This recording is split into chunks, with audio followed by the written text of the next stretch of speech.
دا ناروا نه دي په تور د تبرک سره. نو لاس کول اول کې هم ثابت شو او تبرک نه هم ثابت شو. دغه رنګي اوس په تا ذکر کو چې کم سيزونو نسبت چې د اولیاء سره غلې د صالحو نیکانو پاکانو سره غلې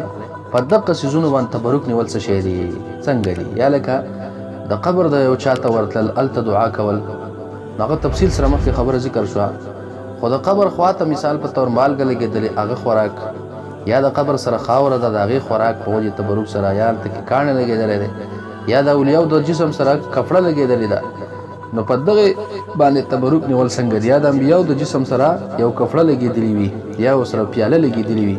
نو په دغو باندې چې کوم دی تبرک نیول هغه څنګه دي.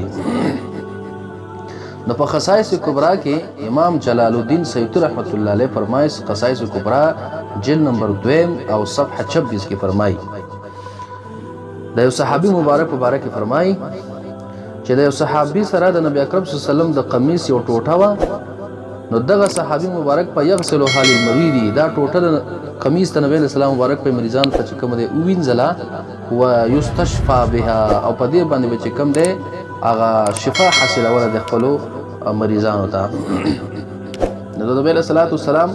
د وجود شریف سره دا لګېدلې وه. دا وجود شریف د لګېدلو سره په دې کې برکت راغلی او هغه برکت دغه صحابي مبارک په د نبی صلی الله علیه وسلم د قمیص شریف نه حاصلولو. او مخکې موږ په تفصیل سره چې کوم دی هغه د نبی صلی الله علیه وسلم د جبې باره کې هم روایت ذکر کړو چې دغه جبه د نبی صلی الله علیه وسلم به راوویستله او هغه به په اوبو کې ووهله او بیا به هغه مړي باندې هغه مریض باندې اوبه وڅښلې یا به پرې ور واچولې، هغه مریض به چې کوم دی ښه شو. هغه په تفصیل سره د مسلم شریف روایت کې ذکر شوي چې صحابي فرمایي فنحن نغسلها للمرضى نستشفي بها، دغه جبه به موږ د مریض دپاره ووینځله او بیا به موږ شفا حاصلوله. په دقه باندې دا مشکات شریف هم راوړی دا حدیث. په دغه باندې مولا علی قاری په مرقات جلد نمبر 8 صفحه 203 کې فرمایي ای بمائها او بالجبه نفسها، دا برکت په یا په اوبو د جوبې حاصله یا به د جوبه چې کوم دی راواچوله بوضعها على الرأس والعين، په خپل سر به راواچوله یا په سترګو باندې راواچوله. والتبرک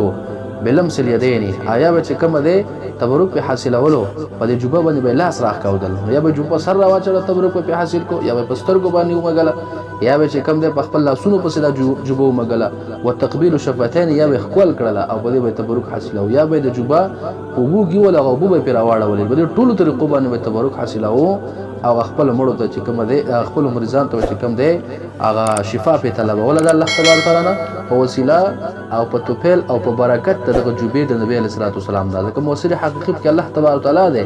الله تبارک تعالی په کې چې کوم دی تاثیر کوي او بیمارانو ته شفا ورکوي، خو برکت دغه جوبې او هغه وسیله و او یو سبب دغه جوبه دغه مریضانو د شفا لپاره. دا رنګه دویمه مجمع الرسائل د مولا علی قاری رحمه الله چې جلد هغه دویم دی او صفحه 219 تا په دې کې فرمایي چې حضرت انس رضی الله تعالی عنہ اخرج لجماعه ما بقي من قدحه صلی الله علیه وسلم، نبی صلی الله علیه وسلم نه حضرت انس رضی الله عنه سره یو پیاله پاتې شو، هغه د یو لوی جماعت لپاره راوویستل او پای کې وبوي دغه خلکو ته د اوبو وڅکلې وصبوا على رؤوسهم ووجوههم، په خپل سرونو باندې د اوبو راواچولې، په خپل مخونو راواچولې. وصلوا عليه صلى الله عليه وسلم، او نبی اسلام باندې درود پاک ولستل. نو دا هم حضرت انس رضی الله تعالی عنہ سره پیاله د نبی اسلام وا او پای کې به اوبو واچولې، دغه خلکو په تور ته تبرک باندې سکلې هم په ځان په خپل مخونو باندې او په خپل سرونو باندې راواچولې او تبرک په ور باندې حاصلو. نو کدا شرک وي نو دغه صحابي مبارک په داسې څنګه کول؟ نعوذ بالله. دا ډیر یو کمزوري خبره ده، ډېر یو بې انصافه خبره ده چې دغه تبرکاتو ته د شرک عقیده ساتل کېږي او د بدعت عقیده ورته ساتل کېږي. دا دومره امت سره ویاسه کوي، دا دومره د صحابه کرامو اقوال چې تېر شو، دومره علماو د اقوال تېر شو، یاره روان دي او دومره حدیث پکې تېر شول، دومره آیتونه تېر شول، دې سره بیا خلک څه کوي؟ دغه امام شافعي رحمت الله علیه باره کې راځي چې دا مولا علی قاری رحمه الله په مرقات جلد نمبر 1 صفحه 70 کې نقل کړی دا واقعه، او البدايه والنهايه ابن کثیر جلد نمبر 5 صفحه 338 کې نقل کړی دا چې امام شافعي رحمت الله علیه یو کس ورغو بغداد ته چې طلباو قمیص د امام احمد رحمه الله، هغه قمیص چې په کم کې امام احمد رحمت الله علیه شهید کړی شوی، نو هغه قمیص امام شافعي رحمت الله علیه تراوړ شو. د ډیره اوږده واقعه د اوزه په خپل مقصد ذکر کوم. نو کم کمیس کې چې امام احمد بن حنبل رحمه الله شهید کړی شوی او وهلی شوی هغه قمیص امام شافعي رحمت الله علیه ته چا راوړو فغسله الشافعي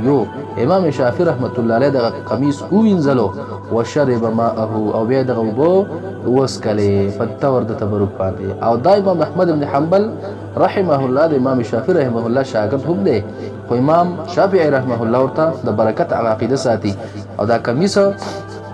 د امام احمد بن حنبل رحمت الله علیه دغه وجود سره لګېدلی د هغه وجود نه ورته برکت راغلی او هغه برکت په هغه کمیس باندې حاصل کو او وینځو یې کمیس او هغه اوبه چې کومه دی اوس کلی په طور د تبرک باندې دغه رنګ علي بن میمون فرمایي چې دا روایت عقود الجمان کې نقل دی په صفحه 456 باندې چې دا د امام منیفر رحمت الله علیه په مناقب باندې لیکل شوی کتاب دی او په خیرات الحسان ابن حجر هیثمی هم راوړی دا روایت هاي کی سفر ماي دی وی علي بن ميمون قال سمعت الامام الشافعي امام امام الشافعي رحمه الله عليه واوردل چې فرمایل بيو يقول اني لا اتبرك بابي حنيفه ويزيد امام ابو حنيفه رحمه الله عليه باندې تبرک حاصلوم واجيء الى قبره او امام حنيفه رحمه الله عليه قبر ترازم او زیارت کوما فاذا عرضت لي حاجه کله چې ماته حاجت را پیښ شي صليت ركعتين دو رکعات منځ وجئت الى قبره او د امام ابو رحمه الله عليه قبر تلاشم وسالت الله عنده او د الله تبارک تعالی نه د خپل حاجت وړم خو د امام ابو رحمه الله عليه په خوا کې نو بیا وې ته فرمای چې لا ډیره مده په ما تیر شي نه حتی تقضي چې الله تعالی زموږ حاجت پوره کړي نو الله حاجت پوره کول والا دی او الله تبارک تعالی زموږ حقيقي مشکل کشا دی خدا اولیاء او نیکان پاکان اولیاء صالحا انبیاء دا یو وسیله ده په دې موږ برکت حاصلو د الله تبارک وتعالى نه غواړو دا د حضرت امام شافعي رحمت الله علیه عمل شو چې یو خو تبرک حاصل کو هغه کمیس ته امام احمد بن حنبل رحمه الله باندې او دویم چې کوم د تبرک په حاصلولو د امام ابو حنیفه رحمت الله علیه په قبر باندې او د امام ابو حنیفه رحمت الله علیه د شاګردانو شاګرد امام شافعي رحمت الله علیه نو کدا عقیده نعوذ بالله شرک او کفر او بدعت شي امام شافعي رحمت الله علیه په حق کې به خلک بیا سوي نعوذ بالله امام شافعي رحمت الله علیه هغه مشرک کافر نه او د الله تبارک تعالی یو ولیو یو عظیم امام یو مذهب امام او پېشوا او دا رنګي دا اولیاء د قبرونو سره چې اوس کوم خاور پرتای د انبیاء د قبرونو سره کوم خاور لګېدلې ده آیت دا خاور چرته چا استعمال کړي د پتور د تبرک سره او کنه دا استعمال کړي نو چې خاور د قبر د ولی سره پرتای غو استعمال کړي شي نو چې د خاور استعمال تر جایز ثابت شو نو کال ته مالګه پرتای اغه هم جایز ثابت شو کال ته کم کانه پروتي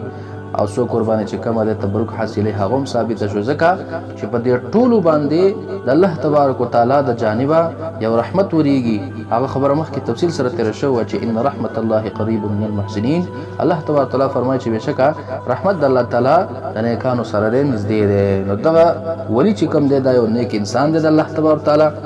داغه په مزار شریف باندې رحمتونه او انوارات وريږي هغه سره چې قرب او جوار کې کم سفراته د رحمتونه فاغم وريږي نو په دغه رحمت د الله تبارک تعالی باندې خلق بیا برکت نسی او تبرک قرباني حاصله او دا جایز عمل له اوس په موږ ذکر کو چې آیا د اولیاء د قبرونو خواته چې کوم خوري پرتی دي دا په تور د تبرک سره استعمالول څنګه دي نو علامه سمهودی رحمه الله په وفا الوفا جل 1 صفحه 96 کې نقل کړي د یو عالم چې محمد عبد السلام بن یزید السنهاجی ده فرمای سألت احمد بن یکتوت ما د احمد بن یکتوت نه تاسو کو عن تراب المقابر الذي كان الناس يحملونه للتبرك هل يجوز ام يمنعوا بداغه خور بارکه می تاسو کو چې خلق د خاوري وړي د قبرونو نه د تبرک لپاره او تبرک به حاصلای نو آیا د دې مقبرونو د خاوري وړل د اولیاء او د نیکانو پاکانو د قبرونو خاوري وړل تبرک قرباني حاصلول دا جایز دي که ممنوع دي نو دغه امام ورته جواب ورکو احمد بن یکتوت فقال هو جائز نو ته جواب ورکو چې دا تبرک په خاورو د قبرونو د اولیاء او د انبیاء حاصلول دا جائز عمل له وما زال الناس يتبركون بقبور العلماء والشهداء والصالحين او همیشه چې خلکو به تبرک حاصلولو په قبرونو د علماء باندې د شهدا او د صالحین باندې وكان الناس يحملون تراب قبر سيدنا حمزه بن عبد المطلب فی القدیم من الزمانه وای دغه رنګي خلق وو همیشه د پاره چې برکت به حاصلولو په قبرونو د علماو د شهداو د صالحینو باندې او خلق چې خاوره به وړله د قبر د حضرت حمزه رضی الله تعالی عنہ د قبرنا او دا خاوره به سره پاره وړله تبرک به ور باندې حاصلولو نګوره یو خو ما زاله دا یو ویل چې همیشه خلق چې برکت په حاصلولو په قبرونو د علماو باندې د شهداو باندې د صالحینو باندې او بیا به خاص کار د حضرت حمزه رضی الله تعالی عنہ د قبرنا خاور وړله د پر د تبرک دا وفاول وفا د علامه سمحودی جلد نمبر 1 صفحه 96 او حکم نقل تراب الحرم دا چې کومه ده ورته باب لګولې ده دا دغه چې کومه ده د قبر نه خاور وړل هغه تر ثابت شو دا رنګي دویمه حواله مولا علی قاری رحمه الله مرقات جلد 1 صفحه 61 کې فرمایي چې کله امام بخاری رحمت الله علیه وفات شو وصلى عليه وخلق ور باندې د جنازې منځ کو ووضع في حفرته او د په خپل قبر کې دفن کړي شو فاح من تراب قبره رائحه طيبه داغه د قبر نه خاور نه کم دی یو خسته بوی وچت شو کل مسک د پشان ته د مشکو دومره خسته خوشبو د حضرت امام بخاری رحمت الله علیه د قبر نه پورته شو وجعل الناس يختلفون الى قبره مدة ياخذون من تراب قبره ويتعجبون من ذلك وخلق وتراتل د ډیر لوی مودي پوري دغه قبر د خبره به ځان سره وړله او د تعجب به کړو د حیرانېدل د امام بخاری رحمت الله علیه د قبر نه دومره خسته خوشبو خيږي د امام بخاری رحمت الله علیه د قبر نه هم خاور وړل شوی دا یو دغه راګي حضرت حمزه رضی الله تعالی عنہ د قبر نه هم چې کوم دی هغه خاوره وړل شوی ده د فار د تبرک او د برکت حاصلولو داسې اوس د حرم شریف سره خوا کې چې کوم خاوره وي هغه په تور د تبرک استعمالول څنګه دي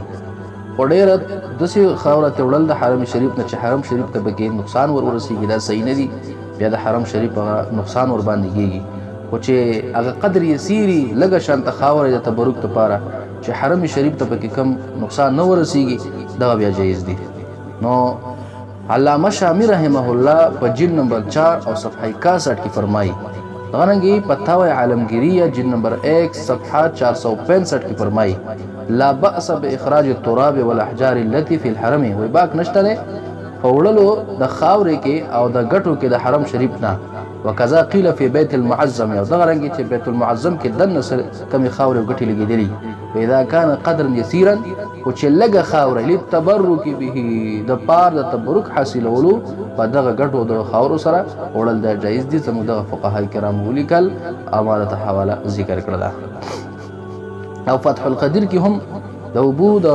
زمزم باره کې لیکلي دي چې څوک په ابو د زمزم باندې تبرک حاصلوي چې کتاب الحج کې نقل کړي په جلد نمبر 2 او صفحه 521 کې چې وعن جماعه من العلماء انهم شربوه لمقاصد فحصلت وړي علماء دا خبره نقل شوې ده چې دیو د ابو د زمزم چې د کم مقصد د پارس کلی دي هغه مقصد ته حل شوی ځکه حدیث پاک کې مرادي چې ما او زمزم لما شربه ابو د زمزم د هغه څه د پاره دي چې څه د پاره دي اوس کلی یعنی هغه حاجت په پوره کیږي او مسله به حل کیږي چې د کم د پاره د سکلی نو دغه ما زمزم باندې خلک تبرک حاصلای او د حرم شریف په خاور باندې په ګټو باندې خلک هغه تبرک حاصلای او دا ته جایز ده